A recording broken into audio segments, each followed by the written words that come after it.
Alright, so I've got a 2005 Chevy Colorado. It's got the it's got that i5, the I don't know, 3.5 I think is what it is. Need a new catalytic converter. Since I didn't see any videos on YouTube, I figured I'd try to film one, switching one out. So here's the one I ordered off Amazon. Right about $200. Also got some blaster there to loosen up the bolts underneath there on the old one. So hopefully this will give you a little bit of help getting started on this. We'll see how it goes. All right, so we've got it jacked up in the front here.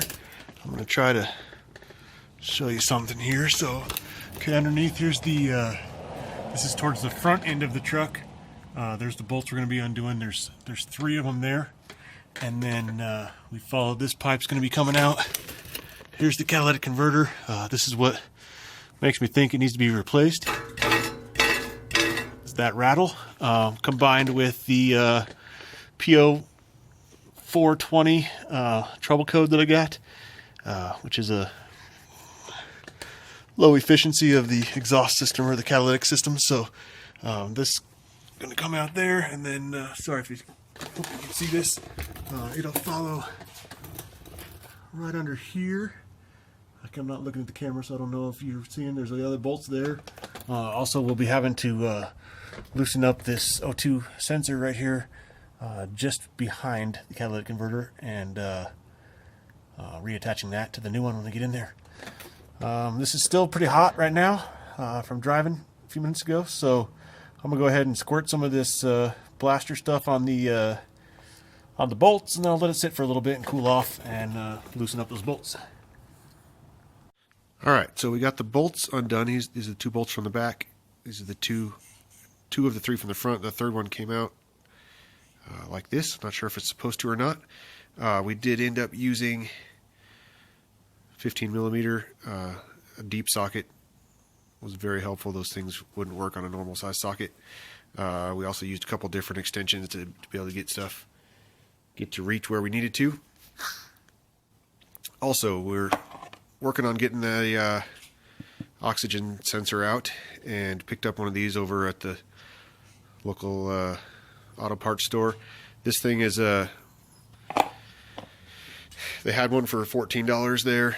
This one is actually a rental where you give them $30, and when you're done you bring it back and they give you $30 back. So you might look into that if you need that. We were able to get all these out with just a normal socket wrench, except for the one on the front, on the top. We ended up using a air impact gun on that. It was tough getting an angle. You probably don't need the angle. You probably could use some swivels or something to get it if you needed to, but it was easier for us to do it that way. We'll let you know how it goes once we get this oxygen sensor out and trying to get the old part out of there. Okay, so we had a hard time getting out from under there. Figured the easy way here was just take a Sawzall and chop it off right behind the catalytic converter. It was able to come out in 2 big pieces then. Now we can use that wrench that we rented to get the CO2 or the oxygen cartridge out of there. And also I'll show you this clip here. The gray part doesn't come off. There's actually a clip a little bit further down. You just pull back on that tab and it'll slide right out. That's the easiest way to do it. Unless you can get this loose, it was still pretty tight for us. So the easy way was just to pop that clip off, and then you can take it out and work on it where you got a little more room. Alright, so now that we've got the back end cut off of this, you can see what was rattling around in there and why that was causing such an issue. Alright, so here's a little update here. We were able to get the old one off after we cut it up. The new one would not slip in there because this torsion bar was in the way here. So what we did, there's I don't know if you can see this. I'm at the rear of the truck now looking forward. There's this big brace going across the middle, and it has a pretty big sized bolt over here that released this part of the torsion bar out of a little cradle that it sits in. Now at the front, it's supposed to be able to just slide right out. We couldn't get it to, so there's like a little socket that holds it. We just unbolted that. So once we got this torsion bar loose, we can kind of slide it out of the way, and then the new part was able to slide right up in there. And right now we're working on bolting it in place, and then we'll get the torsion bar back in place. Alright, I thought I'd give you a little more information about that torsion bar there. So you can see there, it's got a little collar it sits in. This piece actually tightens down this direction. Sorry, can you see that? Goes through the top, comes out this hole down here.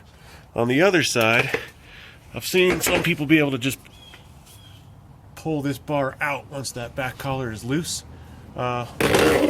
We couldn't get that to happen, so we had to take these off.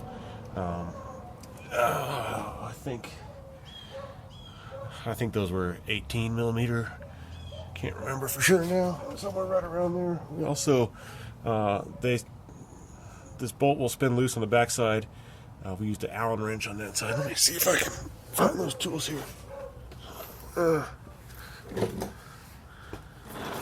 Okay, yeah, it was 18 millimeter, and this is the Allen wrench we used there just to kind of hold the back side, get them loose and tightened up.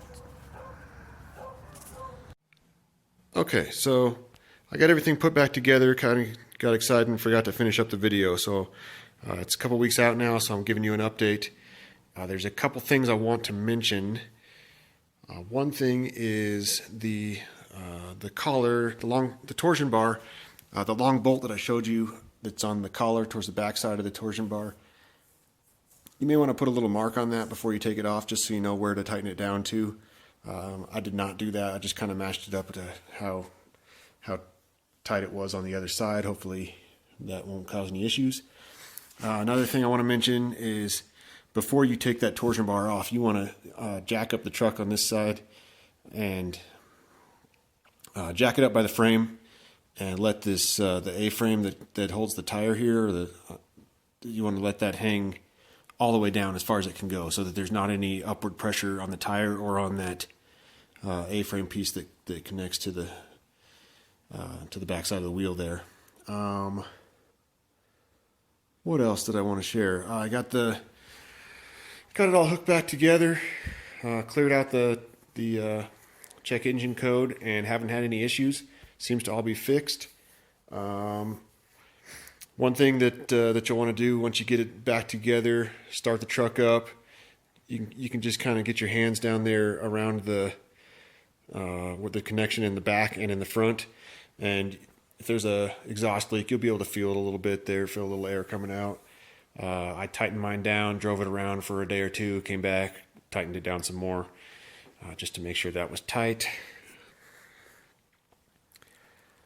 Hope I'm not forgetting anything. Hopefully this video, if you're doing the same thing, will save you a little bit of time, save you a little bit of hassle.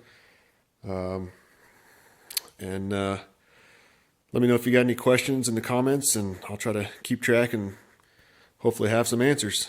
Thanks again, guys.